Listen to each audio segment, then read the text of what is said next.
Hello, welcome back everyone. Hope you are feeling recharged after that short break because we have our next panel before we go for our lunch break and it's one that you definitely want to be here for. On this panel, we'll be discussing the subject of heat in building strategy. Now, the topic of heat in building strategy focuses on the government's efforts to reduce carbon emissions by improving the energy efficiency of buildings. The government has committed to achieving net zero carbon emissions by 2050, and buildings account for a significant portion of the country's carbon emissions, as we've been discussing throughout the morning. The government's heat in building strategy aims to tackle this issue by encouraging the use of low carbon heating technologies such as heat pumps and district heating systems, and by improving the insulation of these buildings. The strategy also includes measures to support the installation of these technologies, such as financial incentives and regulatory changes. Now, this debate will provide an overview of the heat in building strategy and its objectives, as well as discussing the challenges and, of course, opportunities associated with its implementation. So let me introduce our panellists. We have Stuart Leslie, who is the Director Advisory at the UK Infrastructure Bank, and Stephanie Parker, who we saw earlier delivering a keynote for the opening of today's event. And Stephanie is Senior Advisor Decarbonisation at Energy Systems Catapult.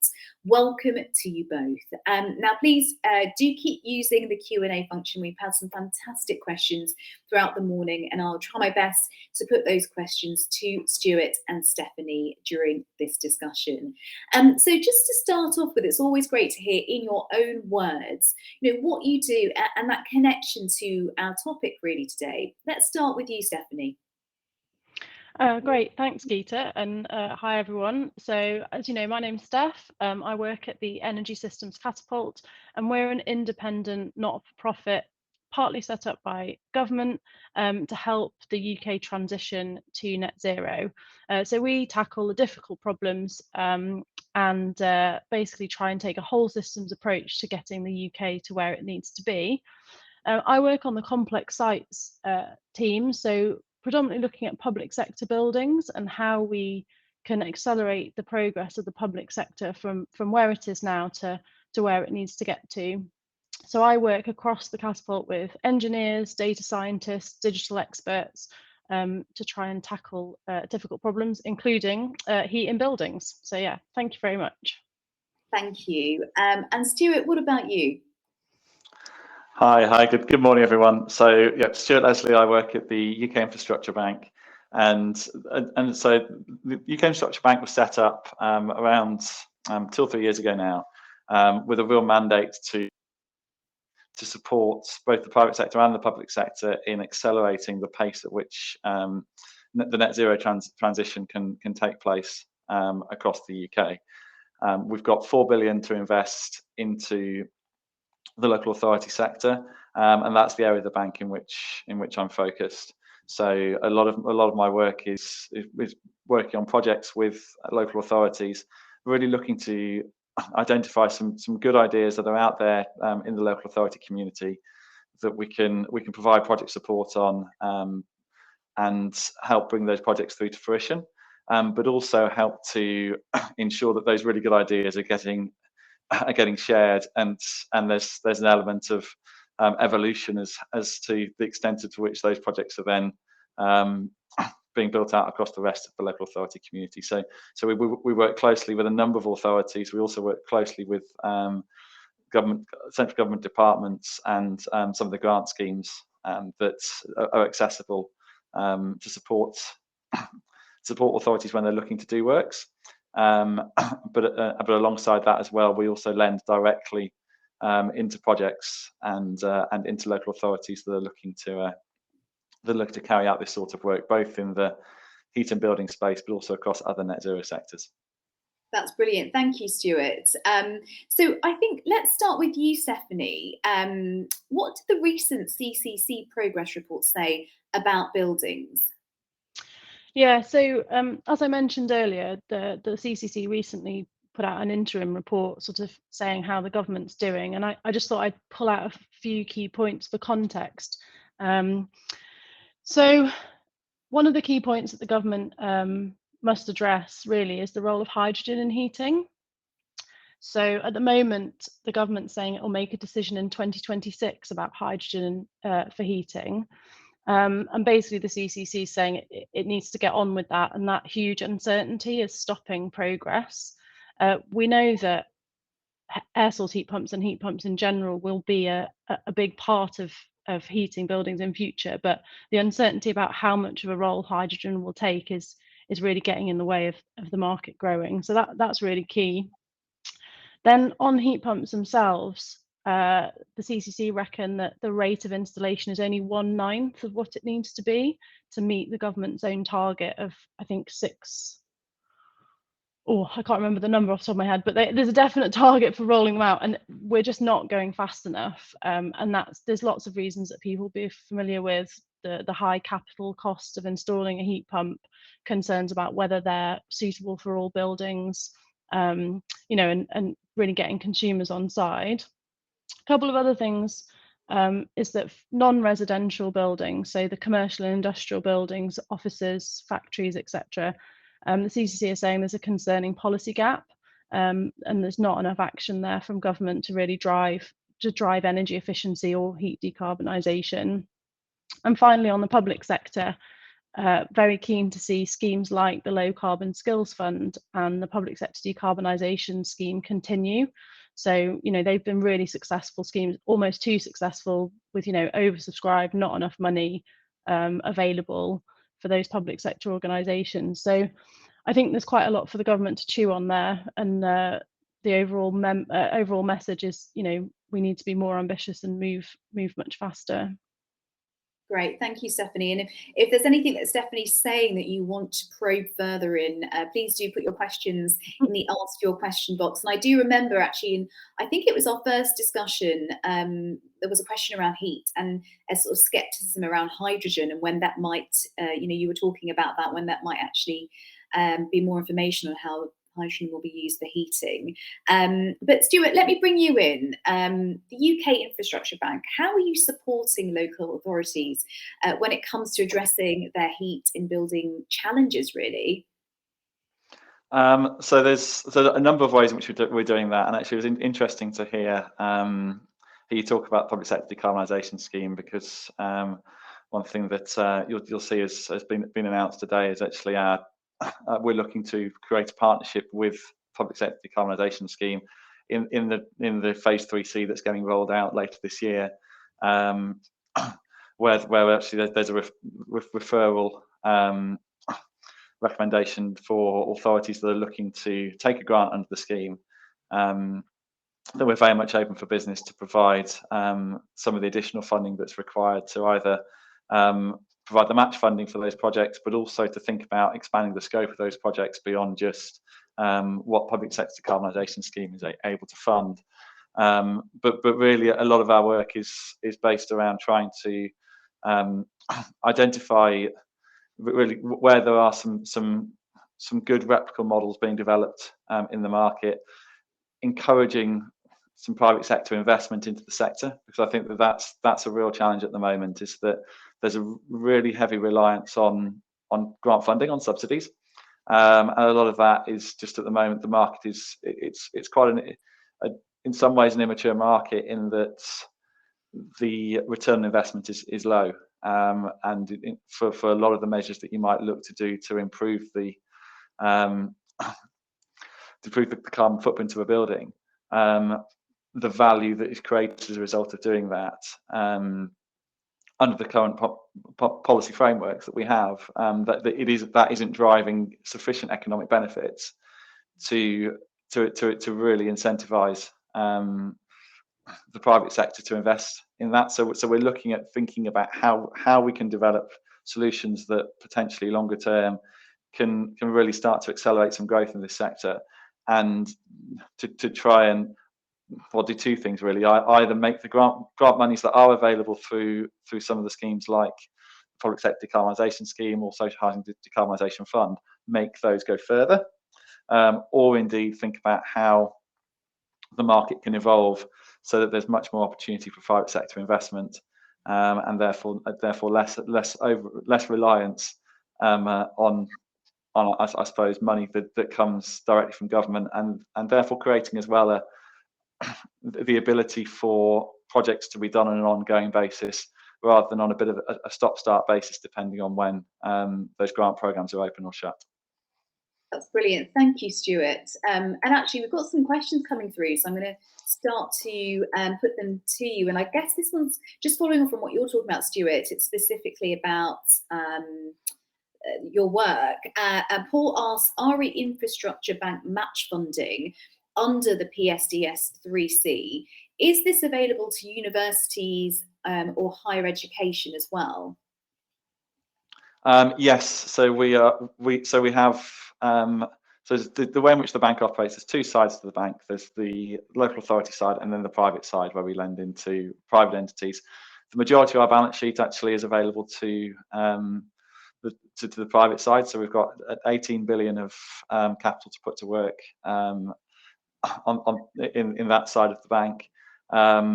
But I would probably the one caveat I would say for a lot of public sector decarbonisation activity will be the size of the project. So in the local authority space, we've got a mandate from Treasury that we are able to lend for projects that are 5 million or above. Outside of that local authority space, we need our minimum ticket size is 25 million. So we're looking at quite sizable projects in order to be able to run those through the scheme. So I think if a university is looking at doing, I suppose, a big program of works across their estate, then that's absolutely something we can look to support, and I'm aware of some conversations that we're having already with some universities with that in mind. Brilliant, thank you, Stuart. I've got a question here. Perhaps Stephanie, you might be able to answer it, but if you can't, don't worry. But it was connected to hydrogen actually, and Stuart asks, has the hydrogen project in Whitby been suspended? I don't know if you're aware of this project and what its status might be. I don't know exactly what the status of that project is, but I do know, so hydrogen's quite a controversial issue, and I think quite a lot, on any side of the climate debate, there's lots of different voices, and I think hydrogen and electric vehicles are one of the two areas that you see that play out potentially in the media. And I think whatever the status is of that project in Whitby, it just shows the importance of bringing people with you. Whatever you're trying to achieve, whether that's heat in buildings or electric vehicle rollout, getting people on side, getting them the facts, really taking into account their opinions on, the way they live their lives and the buildings that they're in, be that their own home or where they work, and it's just so critical, because if you don't have that support, implementing anything is so difficult.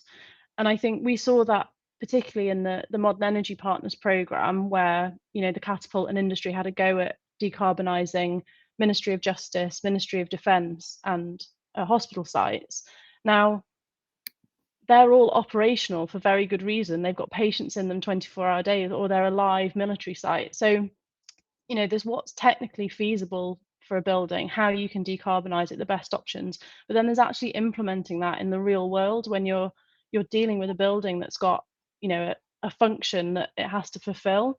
So I think, making sure people have access to the facts, the evidence, and being able to bring people along with you is really critical to implementing any kind of programme. So I suppose I will go and do some Googling as well on the Whitby project. No, that's really helpful. Thank you, Stephanie. I've got another question that's come in here, and Howard asks, issues have been raised over the lack of regulation in the pricing of energy for those within district heating networks, as they are not covered by Ofgem. Is this correct? And does this need to be addressed for district heating to be taken forward, particularly for residents? I don't know if that's, again, another one for you, Stephanie. You're putting me through my paces here, aren't you, with very specific questions. So I do understand that, yeah, there's a need to look at district heating. So there are quite a few existing district heating networks. the joys of those is that they are very efficient compared with individual heating kind of technologies.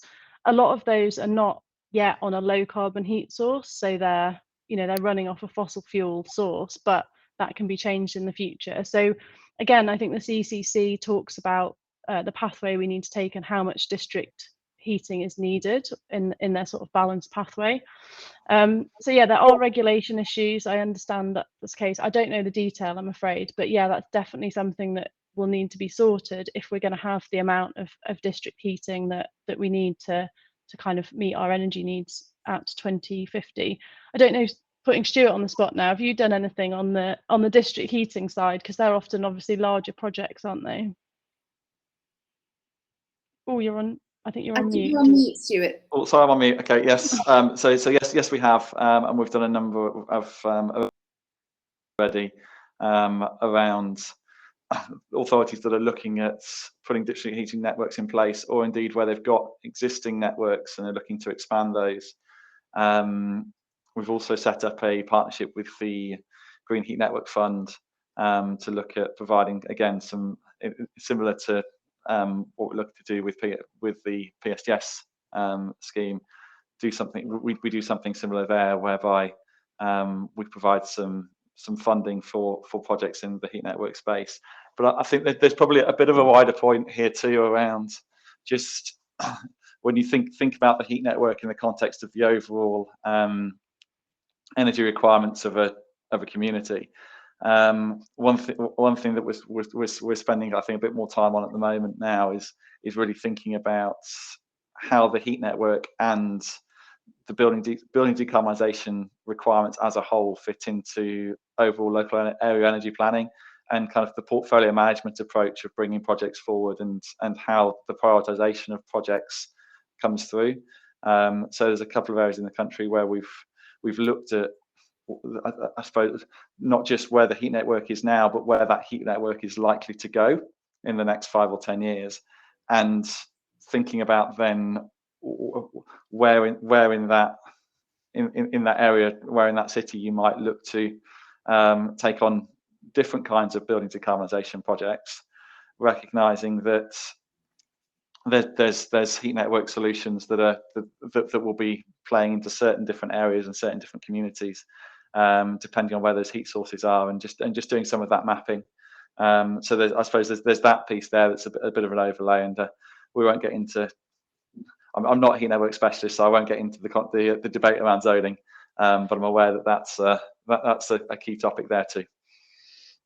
Brilliant. Thank you so much for your thoughts on that question. I've got another question. This is really for you, Stuart. It's from Duncan, and Duncan asks, what period is the 4 billion that you mentioned earlier that you have? What period is the 4 billion to be used over? And what kind of interest rates are charged on this investment, given the current interest rates? Okay, no, thank you. That's a good question. It's a nice one, because it sets me up to talk a bit about how we work and the lending that we'll do as a bank. So that 4 billion, it's interesting actually. So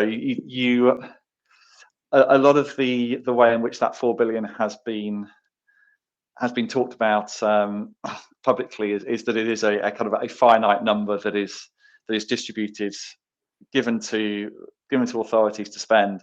But of course, we're operating as a steady state bank, and therefore success for us quite often will be that we provide an initial round of investment, and then we see our investment getting refinanced out, or that the project has cash flows that repays our investment, and therefore we've got that ability to consistently reinvest. So 4 billion really is the size of the ring-fence portion of the bank's balance sheet that is set aside for local authority projects.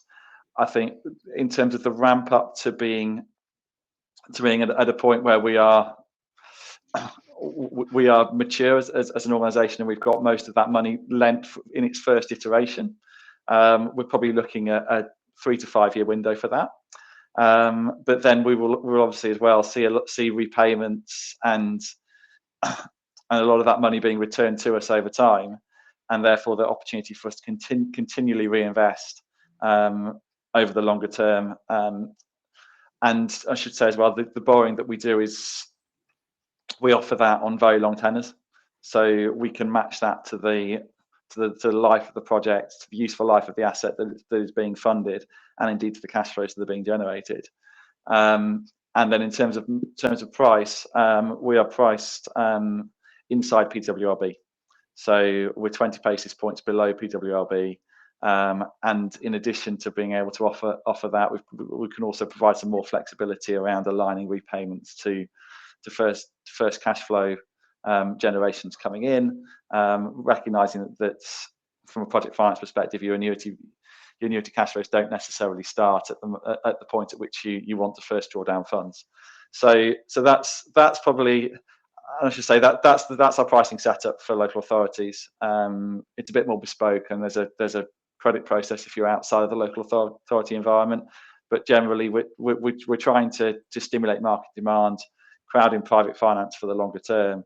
So our rates are competitive, because success for us is getting the projects off the ground, and then actually seeing other members of the finance universe wanting to participate in the transactions that we're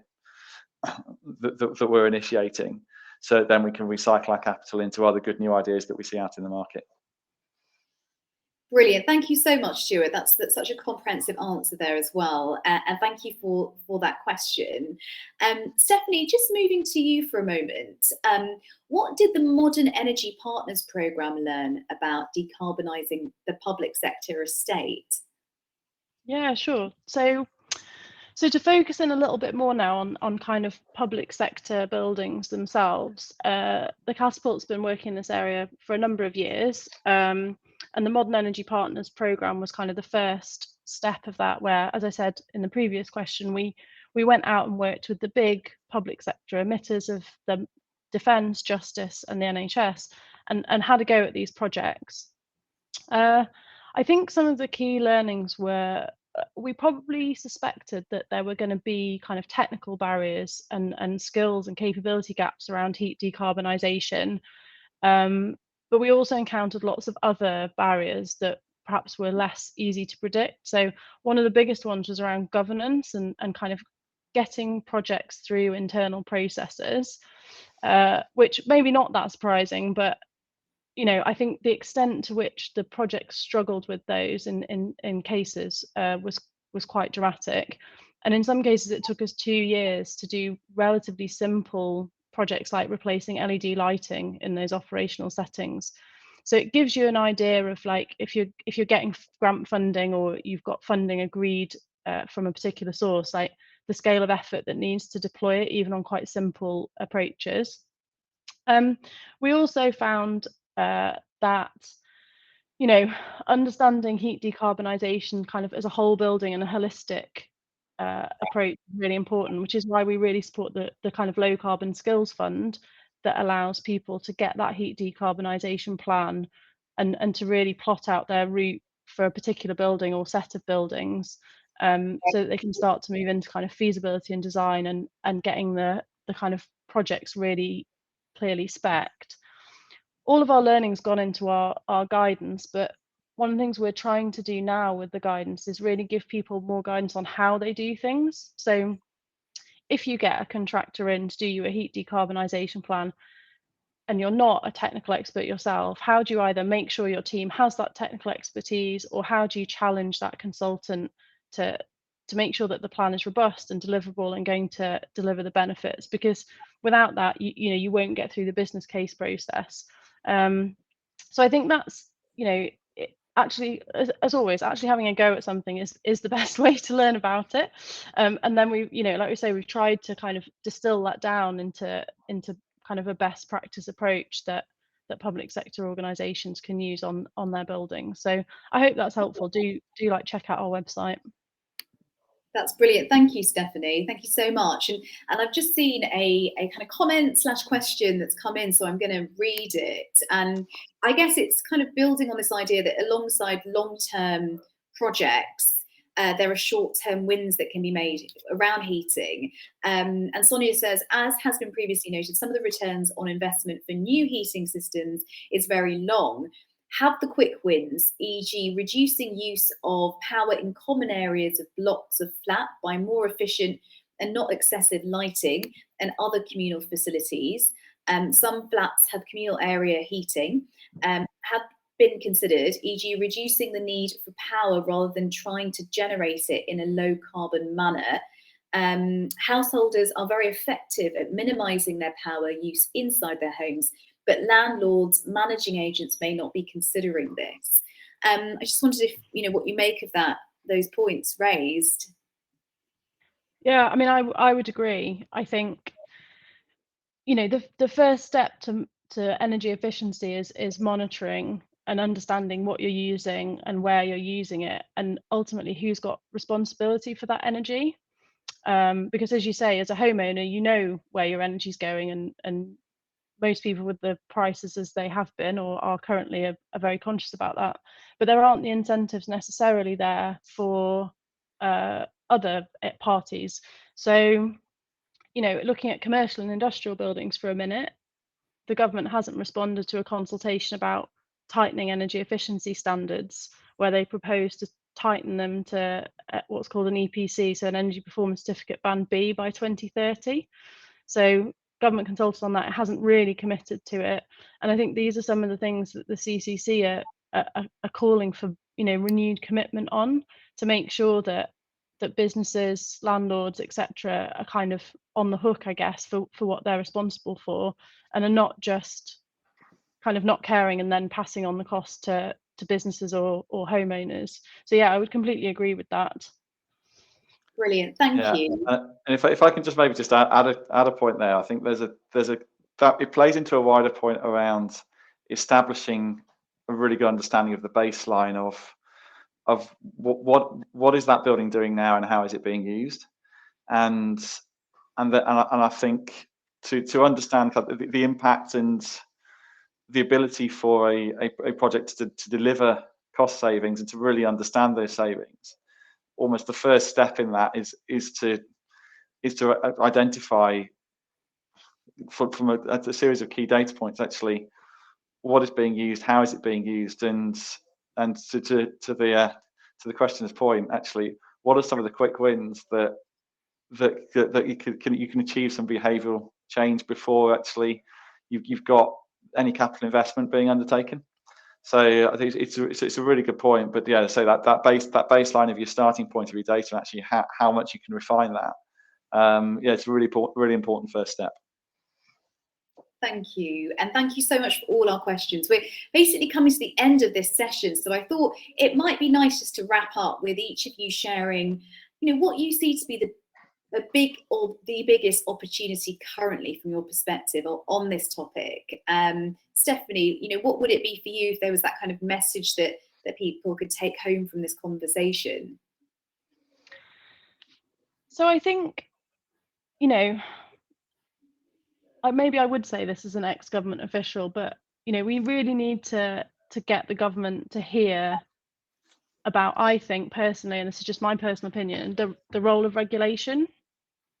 It's fantastic what they're doing with the UK Infrastructure Bank with PSDS and low carbon skills funding, but ultimately there needs to be some tough regulatory choices around, for example, when we're phasing out fossil fuel heating. So when will you no longer be able to put a gas boiler into any kind of building? What are we doing on hydrogen? So I think it's, somehow can we mobilize collectively to get that message across to government. But on the flip side of that, the just transition, making sure we take people with us, that vulnerable consumers, be that small businesses or homeowners, are brought with us, because that, for me, that's the risk to that opportunity. The risk is that we don't bring people with us, and then politically there isn't the will to do it. So yeah, that's my view on that question. Yeah, and Stuart. I'll keep the topic very similar to where Steph's answered that, actually, because I think there's some really good points in there, and specifically, I think there's an important role for policy in building out that essentially where the policy influences the economic value, because you say return on investment now is challenging in the sector. but I think also some long-term certainty around policy support for the sector will really incentivize the supply chain to invest. And we know one of the barriers at the moment is that the supply chains generally in the sector are quite hyper-localized, and it can often be quite a leap of faith for an SME to move into working in this space. So the nature of the grant schemes are fantastic, but it just means, but a lot of the funding at the moment, it's quite lumpy, and it's tough for the supply chain to work on that basis. So I think some longer term certainty is a challenge, particularly when we work in election cycles. But I think it's something that would really help the sector, and it's something that we're thinking about closely at the bank. Brilliant, thank you. Well, on that note, we will wrap up this panel. Thank you so much to our great panelists, Stuart and Stephanie, for talking us through that discussion on heat and building strategy. And thank you also for sending some fantastic questions. Please do keep them coming through. We are going to take a break now for lunch and let you recharge your batteries. We'll be back at 2 p.m. for our panel on alternative fuels and solutions. Thank you so much, and we'll see you then.